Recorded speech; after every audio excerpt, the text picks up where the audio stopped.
naman si Donalyn Bartolome. Yes. Hindi naman daw siya nagpapaawa. Kasi Yes. may mga nagsabi na lagi na lang daw siyang may gimmick, di ba? Itong last time nga, sinabi niya na ampon siya. Paano naman daw siya magiging ampon? Eh, inampon lang daw siya ng stepfather niya. Yung nanay niya, yung pa rin yung nanay niya. Di ba? So, na-misunderstood ng ibang tao na parang tuwing birthday mo na lang, may gimmick ka na lang. Parang Okay. gumigimik ka na lang palagi. So, nag-explain siya na hindi po ako gumigimik.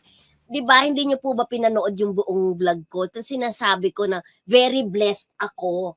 Di ba? Blessed ang buhay ko. Hindi ko, Na may adopted Oo, parent ako. correct, na meron supportive family siya. Correct. Wala naman daw siya sinasabing masama. Oo, na parang Oo. sinasabi nila, nagmamaingay ka lang ng walang katuturan. Ay. Sabi ng mga basher, di ba? Mm-mm. Paano mo masasabing adopted ka? May adopted tatay ka, pero kasama mo yung nanay mo. Mm-mm. Sabi. Kumbaga, walang ampon-ampon. Pero yun, sabi nga ni Mildred, tama nga sabi niya, hindi naman niya kinukwestiyon pagiging ampon dahil nga blessing yun. Kasi, kumbaga, Oo. parang stepfather niya yun eh, di ba? Oo, stepfather So, parang niya. kinonsider na siyang Anak. anak. Oo. So, iba daw yung, kung hindi nyo napanood yung video ko, huwag kayong mag-react lang. Sabi, sana napanood nyo. So, na-misunderstood nyo lang, di ba? Mm-mm. Na-misunderstood nyo ako. Masasakit din magsalita yung mga Mga netizen. netizen. Dahil